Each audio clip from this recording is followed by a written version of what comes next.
Ofir Akunis, Consul General of New York, thank you so much for joining me today. Thank you for having me. It's my pleasure and my honor. Now, before I dive into everything in New York City, and I really want to get into the hate that we're seeing grip the city, I have to ask you, you started your position May 1st. That's right. And before we talk about what you experienced coming to New York City, I want to talk about what you experienced and what was happening in Israel when you left. I mean, Israel, it's essentially like this emotional roller coaster. There's mourning of hostages and others being killed. Then there's emotions, I feel, of hope and looking forward to, right? You're right. So what was it like for you to leave that country, and in what state do you feel you left it? I will tell you, I'll be very honest. I left the Knesset and the cabinet after 15 years. It's a lot. It's not an easy decision, and actually it's my first time that I'm doing such a thing outside the state of Israel. So I am here. I used to come to the city a lot of times when I serve as a minister or as a MK, but this is the first time as a diplomat. Now I have to tell you that the situation in Israel is at war. This is the current situation. We have, unfortunately, still 120 hostages in captivity, and our forces, brave soldiers, are in the south, in the north, in Samaria, in Judea, actually everywhere, in the Red Sea as well. We just heard about a missile to Eilat yesterday. It's from Yemen, so it's totally, the other side from the south, and it's complicated times to the citizens of Israel, to the Jewish communities around the world, and I want to be honest with you. I think to the Western world. The Western world now is in front of a huge, maybe the biggest challenge after the end of the Second World War. Okay, now I want to get more into world reaction, what leaders could do. Let's just dive right into New York City now. Please. Okay, so you arrived here. Now, let alone anti-Israel incidents, right, which we could sort of separate, I guess. There has been a dramatic increase in anti-Jewish harassment, physical assaults, postering, really all sorts of anti-Jewish hate that spans the spectrum, right? And it's shocked New Yorkers, and as a lot of New Yorkers have said, it's just not New York, right? And I think we have this idea because a lot of protesters aren't from New York, right? And that's been demonstrated. They're coming outside. Were you prepared for this? I mean, people don't think of New York of this. A, it's supposed to be a liberal city, and B, it has one of the largest Jewish populations in the world. So were you prepared for this? I will tell you, I'll be very honest. It's a bad surprise for me, even though I knew before actually the cabinet appointed me that the city is changing actually. And I came here, as you said, David, it was May 1st. The very first meeting in the consulate, I asked the employees, the other diplomats, to come to an urgent meeting about the campuses, the universities. And it was during the day of the attacks on Jewish students here in Columbia, NYU, New School, and the other side in the West Coast, in the UCLA. This is unacceptable. This is, by the way, I will not say to anybody not to say his opinions. I'm a Democrat. I believe that democracy is the most important, actually, formula to our nations, to Americans, to Europeans, British, Israelis, of course. But the freedom of speech is not the freedom of hate. And what is happening here right now, these days, is that they are burning American flags. They are waving the Hezbollah flags in front of the Israeli consulate, and you saw the horrific events in front of the Nova exhibition. This is unacceptable. It's not part of the freedom of speech. This is actually the freedom of hate. And I think that if someone wants to protest against Israel, against Europe, against me, against anybody, he can do it, but this is not the way. And there's a lot of violence a lot of violence. They are using their masks to hide themselves because they are spreading a lot of hate. We saw what happened on the, I think it was the subway car. Yes. And what's this? Well, let me get to that. You said this is not New York. Okay, I don't want to to say this is not, or this is this New York, this is not New York, this is not America, or this is America. But I can tell you one thing. Wake up, Americans. You must wake up because this is a threat on you. It's the direct threat is on Israel. Now we are actually at war since October 7th when they broke the ceasefire. The Hamas did it. And now when I can hear the screamings, death to America, I can say to you, Americans, wake up because there is a direct threat on you. And let me ask, I want to backtrack for a second. We're talking about the college protests, and you mentioned the masks, right? So let's talk about a specific thing. Now, District Attorney Alvin Bragg, he dropped a lot of the charges against specifically the Columbia University protesters, right? That did not sit well, not surprisingly, with lots of people. There were protests downtown, hashtag end Jew hatred protests.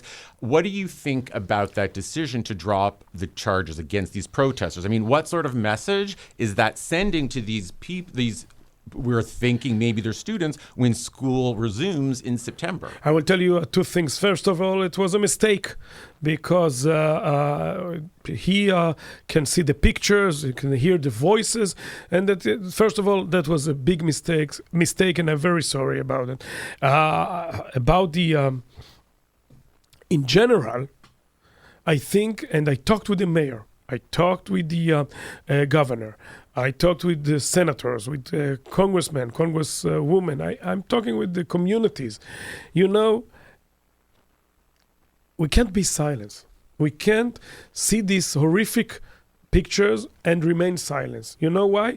Because if the other side will see that we are weak, it will be worse. And I said to the mayor, to the governor, to the attorney general that I supposed to see her right after on my way to her office, that you, the Americans, for your sake, you must enforce the law. For your future. And of course, for the to the security, to secure all the students, Jews and not Jews as well. By the way, it's not a Jewish matter anymore. And what about, then this, of course, has led, him dropping the charges led to calls for a mask ban in New York, right? Because these protesters who were on the subway, they were on a subway train in Lower Manhattan. This was the incident in which someone essentially called out Zionists to identify themselves. And then this is now calling for a mask ban, right? Because for some reason, there seems to be a correlation between these protesters wearing surgical masks, even though there's no COVID pandemic anymore. It's an internal, the laws are internal issues. I don't want anybody to actually to be a part of the laws and in the Knesset, and I don't want to be part of the domestic, let's say, arguments here in United States. But I think that if you want the city, as you said, as you asked me in the beginning, and the future of the nation, the American nation, you must see the events. And to think what to do that it will not continue. And you talked about September. No, it's a huge test to the universities, to the campuses, to the police, and to the law, because to the American law. I'm curious, to see what's going to happen when school reopens in September. But one other quick thing. So in the past few days, you've met with Richie Torres, Grace Meng. These are, they're supporters of Israel. George Latimer, talking about something much more recent. George Latimer has won the race for the Democratic primary, and, you support him. And, it's important to acknowledge that these individuals, they're not Jewish, and which I think, do you think that's good to have people, first of all, that are outside the Jewish community, particular lawmakers, of course, supporting Israel? And what have you found has been the benefit with forging alliances with these people? Because you're new to New York City. No, I will tell you something. As I said in the beginning, and I will repeat it all the time, this is not a Jewish matter anymore. Yes. So the excuse of the protesters, the excuse is the war that, by the way, the Hamas forced on Israel. Yes. They forced us this war. They invaded to Israel. They burned people alive, and there are protests for them. Mm-hmm. What's this? Well, so I will meet anybody that want to actually to cooperate with us, to collaborate with us, and to support us. You know why? Because any senator or congressman or congresswoman, mayor or governor who supports Israel, supports United States, supports the land of the free and the land of the brave and democracy and the common values. Mm-hmm. Because there is no common values between United States and Hezbollah. Yeah. There is no common values between the United States and Iran and with the Houthim and Hamas as well. And then I want to get to all these flags we've seen. I just want to go back really quickly. So George Latimer Bowman, and again, I know you don't want to overly comment in local, but you did I tweet. respect the decision. But you did tweet that you were kind of glad that Bowman is kind of out of the running here. Is it just? Did you want to comment? Is it just overall? It's good to have. I will tell you something, and I said it before in Israel more than one time. I think that democracy is the will of the people. Mm-hmm. This is it's the fundamental, idea of democracy. Mm-hmm. And I want that the American people will respect the will of the people in Israel. Yeah. Meaning what? Mm-hmm. Meaning the results of the elections. And I'm doing it all the time, and I will do it in the future mm-hmm. as well. I will respect, any decision. To Congress, to Senate, to the White House, mm-hmm. and I think that we must actually respect each other. Would a Trump president, do you think, have us with a different outcome right now? I don't know. I'm not part of the campaign here. I'm not an American citizen. Yes. I'm actually. I voted in Israel for the last time in November 1st, 2022. Yeah. And for the first time, it was June 21st, I think. No, 23rd, 1992. You know what happened then? What? I lost. Mm-hmm. My party. Now I'm not in the party anymore because I'm a diplomat. But I used to, vote for Likud, and we lost the Labor. Exactly. And I never said that this is the end of the Israeli democracy. Yes. The opposite is the truth. I said, this is the Israeli democracy. Yes. The results reflect the Israeli democracy, and I wish luck to the new government, even though I did not vote for the coalition. So what? This is democracy. If you are a Democrat, if you believe in democratic values, the test, you should test yourself. Yeah. It's not when you win, it's when you lose. All right, and then I will slowly wrap up, and I want to go back to all these Hezbollah and Hamas flags. And I just do want to mention for listeners and viewers who don't know, that's right. You were formerly in Knesset with Likud, and you've been the Minister of Science and Technology, Minister of Labor, Social Affairs and Social Services, Minister of Regional Cooperation. So just for people to know. Okay, so I do want to get back because you raised a very important flag, very important issue, right? So it's an issue. The Hezbollah flags the flag is an issue. The consulate. Yeah. You tweeted about that. Hezbollah and Hamas flags outside the Nova Festival in Lower Manhattan. You've seen protests in New York City and elsewhere in the United States saying death to America. There have been American flags being burned. There have been public events at which I've covered, at which the national anthem has been sang, and there have been protesters not standing up. So all widely, undeniably anti-American behavior. So I guess it's leaving, I think, a lot of Americans, and I would assume maybe yourself, sort of scratching their heads, being like, what's with this anti-American, really staunch anti-American behavior because it's so far-reaching in terms of like behavior, and it's like, when did it be okay to raise the flag of Hamas and Hezbollah, let alone it being a foreign entity in the United States, but representing these and I'm not even getting political here. I mean, these are people, a lot of the protesters, I think,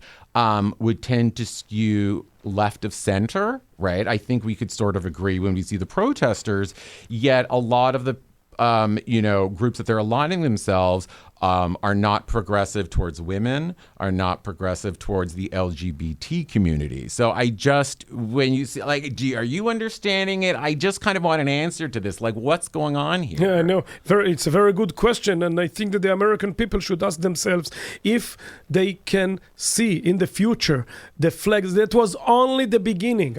This is a warning, And I'm warning from here. That was only the beginning. And you know why I'm saying it? I will tell you. Because I said it, and some of my colleagues said it 15 years ago, 10 years ago, about Europe. There's a whole cities in Europe that there are now only with, by the way, Hezbollah flags or Hamas flags or ISIS flags. Okay? So this is a very huge problem. A huge problem to the Europeans and to the British as well. And I'm warning, if you don't want much more Hezbollah flags, and by the way, as you mentioned, you said Hezbollah is a terror organization according to the Americans. Hamas is also a terror organization according to your rules. And the Houthis as well, as well. So do you want it? Do you want it? It's a real threat on you. So you and your leadership, local leadership, the federal leadership, you must stop it. To say enough. Enough is enough. Freedom of speech, yes. Freedom of hate, no. And I know, and we'd have to wrap this up, and I know you can't give one answer. You're not an oracle, but it's like, where is this where's all this hate coming from? Is this just plain old anti-Semitism, to be honest with you? Is it, people say, oh, it's TikTok. I mean, that just sounds very trite. I mean, why is it? Why are we seeing this? Why are we seeing this crazy spike in New York City of specifically anti-Jewish? Again, not specifically anti-Israel, right? Anti-Jewish. I will tell you something, and I will be very honest. I think that first of all, the October 7th massacre that they invaded Israel. They burned people alive. Now we respond and we're protecting ourselves. We defend our people from genocide. We defend our people from genocide. You are talking about here. They are talking about genocide. They want to commit a genocide against the Israelis. The Otef Aza settlements and Sderot, Ofakim, and the other places was just the beginning. So I think that it's just an excuse. We, most of us, not all of us, remain silent when we saw the boycott initiatives here in the universities, in United Kingdom, in Europe as well. The silence, that was wrong. That was a wrong message. They said, it's only a boycott.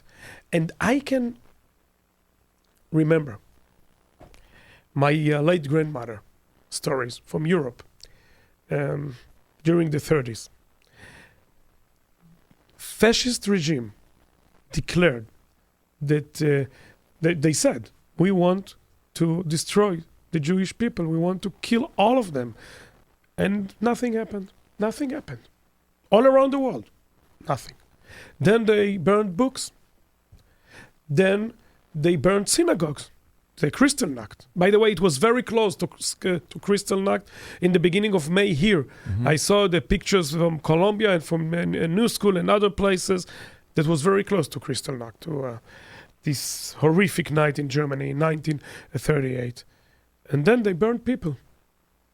This is the story. This is the whole story. Mm-hmm. So we must learn from the history that if fascist groups or regimes declare that they want to destroy you and they want to kill you, you better believe them. Never remain silent, and we will not remain silent anymore. I'm here to talk about it.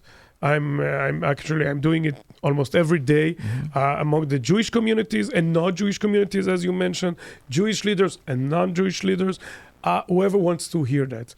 I don't think that the protesters don't want to hear anything.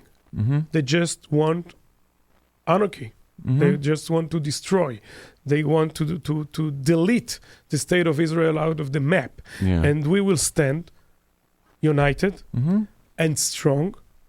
We'll talk about it.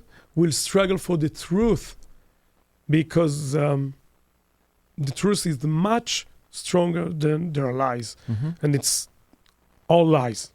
All right. Actually, industry of lies.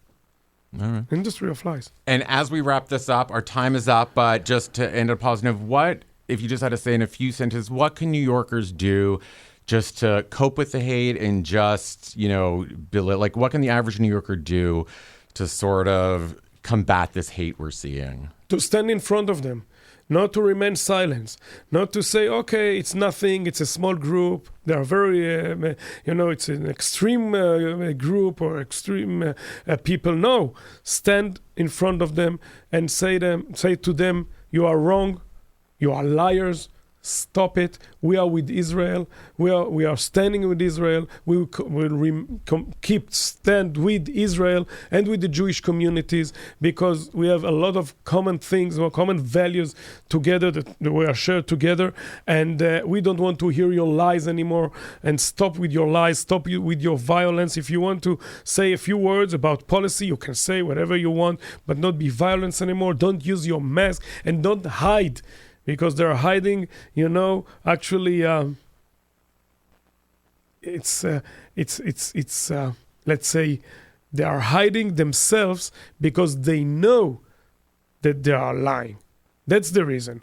Because if they will think that they are saying the truth, they don't need the mask, to hide, to hide themselves. So I am calling here for the American people to wake up, to think about their future and their families and their kids, and to educate their families and the next generation of the American people that there is common values, that there is a very strong ally between the state of Israel and the Americans and the Jewish communities. All right. Thank you so much. Ofir Akunis, Consul General of Israel in New York. Thank you so much for joining us. Thank you for having me. And whatever you want, whenever you want, about any issue, I'm here for you. All right. Thank you so much. Thank you so much.